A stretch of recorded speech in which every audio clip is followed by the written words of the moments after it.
Hello students, today I am going to start the 5th unit, that is image compression. First of all, what is the need of image compression? Why do we have to go for a image compression? See, there is so much of digital data that is present, right, which we are transmitting now. Even now I'm recording and I'm uploading and I'm transmitting to you people. So there is so much of image transmission that is happening, graphical or pictorial or video, so anything. Okay, video is nothing but again it consists of the images. So as we are storing so much of information and transmitting so much of information, we need to go for because like we cannot as we cannot transmit the complete image, that is complete image in the sense complete the original image. If I transmit, so much of memory is required, so I cannot do that. That's why I will go for a very important, in so many applications this is needed, very important concept called as image compression. Why? Because as I discussed already, memory requirement is less. Okay, and the information that is stored, that is compressed, can be of two types. I'll discuss more in detail, but just I'm introducing this concept. The information stored can be of two types. Lossy way we can store the information, like the lossy means some amount of data is lost. Lossless means there is no loss of data. In both the ways we can store the data, right?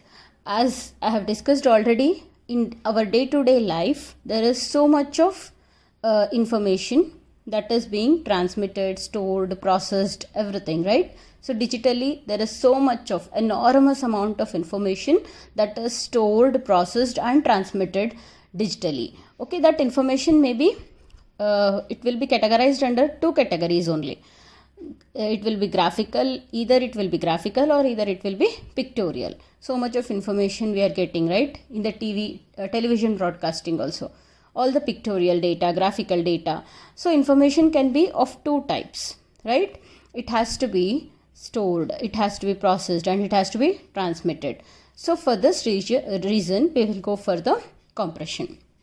That is it is useful for storing the data or for the transmitting the data. So the exact definition of image compression is this, that is it addresses the problem of reducing the amount of data required to represent a digital image. Okay, see here, amount of data required to represent a digital image, that we are reducing. Okay, amount of data, that information is same, but amount of data we are reducing here. That is the meaning of image compression, right?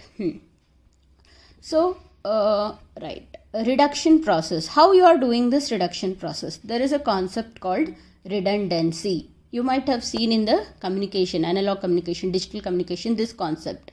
Okay, what is redundancy? Redundancy means without those data also our information will be same. That is called as redundancy. Okay, that information may or may not be present, even then we will understand that information. That is called as redundant data. You people know it in detail, right? What is redundant data? We'll discuss in further in this unit more about this redundant data, right? So through redundancy, through reduction process, that is redundant, we are removing the redundant data by which the image compression is achieved. Okay, right. So mathematical viewpoint, what is the mathematics behind this thing? That is, see here what we are doing, we are the amount to transform a 2D pixel array into statistically uncorrelated data set. Okay, that is, I'll explain you this and further also you will be able to understand more this one. But now you have to understand is what we are doing, whatever our picture, whatever our image is there, that we are correlating. Okay, we are like tabulating it as a statistically uncorrelated data. This 2D, for example, this is the image. This image is like we are making it into statistically uncorrelated data set, like that we will be doing the compression. Okay, right. So when this transformation is applied, it is applied prior to the storage or transmission of the image, right. So after the transmission, at some time, okay, after the transmission, then we have to go for the decompression also, so that we will reconstruct the original image. Whenever we are doing something on the image, this side, transmission side, at the receiver, at the transmission side we are doing the compression, at the receiver side again we will be going for the decompression, right. So there are so many standards, already have told, already we will be using, right. So many standards are there for the compression, JPEG, JPG, like that. So many standards are there for the image compression. Okay, these the work on this image compression started in 1940. Okay, very early, like now it is 2020, so many years passed.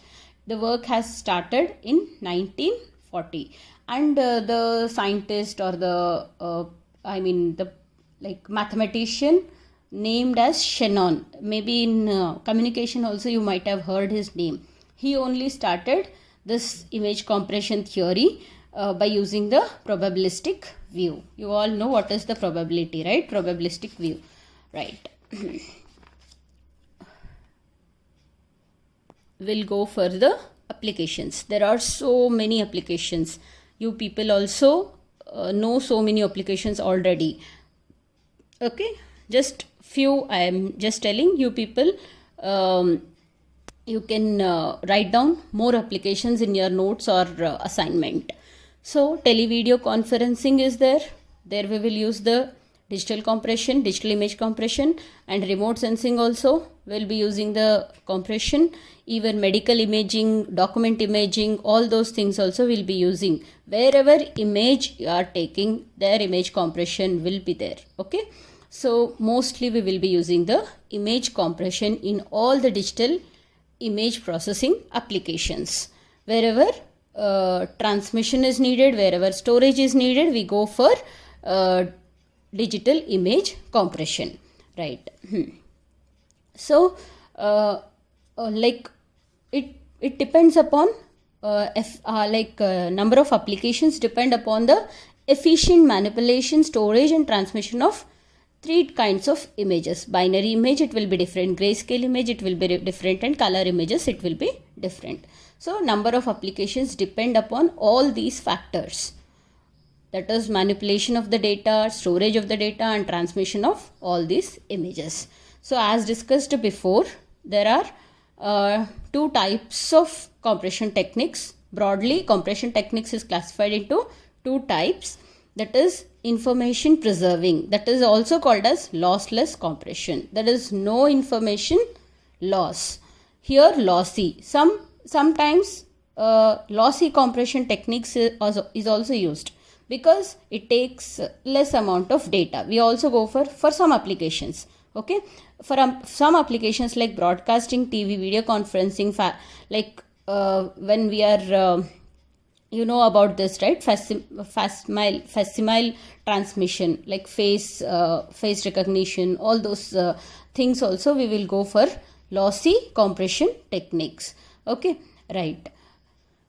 This is mainly, lossless is mainly used in medical storing of the data. That is image archiving. We have to store the data. We don't want any loss of the data.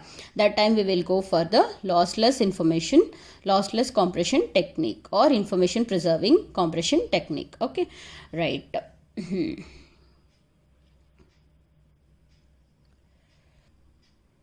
So, see here, you should understand the difference between what is data and what is information, right? Data is different. Mostly will say data and information, right? We'll be using these two words often, right? So these two words are different. Data is different and data is different and information is different.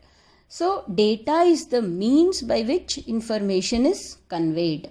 Okay, to convey this information we will use data. To convey the information that is required we will use data. For example, I want to represent this image, something. Okay, I will be use this image I want to represent. I'll use some data 1 0 1 0 something, some data to represent this image which I want. That is the meaning. Okay, data is the means by which information is conveyed. So next video I'll discuss about what is data redundancy. Okay, in detail we will discuss about data redundancy. Data redundancy, you know, like what is the definition of data redundancy, you know, and in communication you might have learnt it in detail. So we will see in terms of image communication or image transmission how we are going to achieve this data redundancy. It is also a mathematically quantifiable entity. We can mathematically represent this data redundancy. Okay, so we'll discuss more about it in the next video. Thank you students. I think you might have got the idea what is image compression, why do we go for image compression, like when it started and who started it, all those things, like introduction video of the image compression it is. So if in this introduction you have any doubts, you can ask me. Thank you.